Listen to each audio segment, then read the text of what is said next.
Mapagpalang araw po sa ating lahat. Ako nga po pala si Angela Jan Agner at welcome po sa aking Day 145 Daily Devotion ni Pastor Russell Ocampo. At para po ngayong araw ay ang pagpapatuloy ng series about the God's generous provision. At ang topic po natin ngayong araw, December 2024, ay God provides everything for the sheep. At ang scripture po natin ngayong araw ay Psalms 23 verse 1, The Lord is my shepherd, I lack nothing. Sa Tagalog naman po, ang Panginoon ay ang aking pastol, hindi ako magkukulang. Teaching number 1, Christian life is a shepherdship. Sabi po dito na tayo po mga Kristiyano ay meron po tayong relationship na dapat sa ating Panginoon Diyos na ang ating Panginoong Diyos po ay siya po ang shepherd at tayo po ang sheep na may relasyon po tayo sa isa't isa na promise o pangako sa isa't isa na ang ating Panginoong Diyos po is siya po yung mag-provide sa atin and tayo naman po ay magiging follower niya. Yun po, ito po yun. Yung teaching number 2, God is our director, protector, and provider. Sabi po dito na dahil nga po may shepherd and sheep relationship tayo with our God, is ang ating Panginoong Diyos po, siya po ang director sa ating buhay. Siya po yung magla-line ng life natin and tayo po yung a-acting sa line na pangako niya sa buhay natin. And protector, siya po yung tagapagligtas natin sa araw-araw, 'di ba? And provider, siya po yung mga nagbibigay po sa atin ng mga kailangan natin dito sa lupa and yung mga blessings na binibigay niya sa atin araw-araw. And teaching number 3, we are followers, believers, and receivers. Kung ang ating Panginoon Diyos po ang director, protector, and provider natin, tayo naman po ay magiging follower, magiging believer, and magiging receiver. Unang-una po, follower tayo na dapat po ay i-follow natin yung mga sinasabi ng director sa atin.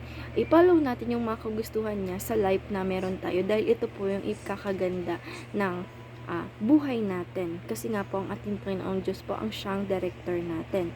And believer, dapat po na maniwala tayo sa ating Panginoong Diyos, sa kapangyarihan niya, sa kakayahan niya. At sa Kanya lang po tayo maniniwala at wala na pong iba.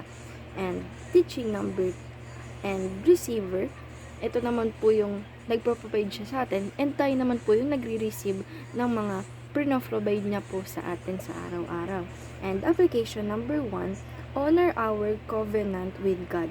Sabi naman po dito na yung relationship natin with God na shepherd and sheep is kailangan po natin tong i-honor, itaas po natin ito sa araw-araw dahil nga po kapag may relationship tayo with our God is maganda po ito sa buhay natin and yung life po natin with our God is magiging successful. Kaya i-honor po natin yung covenant relationship natin with our God.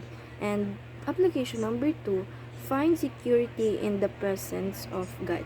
Sabi naman po dito na apply po natin sa sarili natin na pag meron tayong Panginoon Diyos sa buhay natin, i-apply natin sa sarili natin na tayo ay secure, tayo po ay ligtas at tayo po ay hindi mapapahamak sa buhay natin dahil alam natin na may Panginoon tayo sa buhay natin.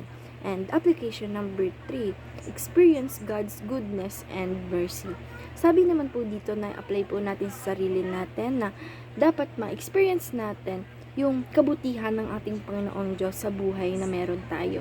Na pag nararamdaman natin yung presence niya, alam natin na ito ay kabutihan ng ating Panginoong Diyos. At ipag-pray po natin na ang bawat isa sa atin ay dapat naranasan yung kabutihan ng ating Panginoong Diyos. And discussion, why is it important to honor our covenant of sheep-shepherd relationship with God? Para po sa akin, para po sa devotion ng araw na importante po na i-honor natin yung kapangyarihan or yung ginagawa sa ating mga Panginoong Diyos. Pati na rin po yung relationship natin between our God na shepherd and sheep. Dahil po, pag may relationship tayo sa ating Panginoong Diyos, alam natin na secure tayo. Alam natin na lagi siyang mag-provide sa atin at alam natin na tayo ay laging ligtas sa araw-araw. Ayun lang po ngayong araw. Maraming salamat. God bless.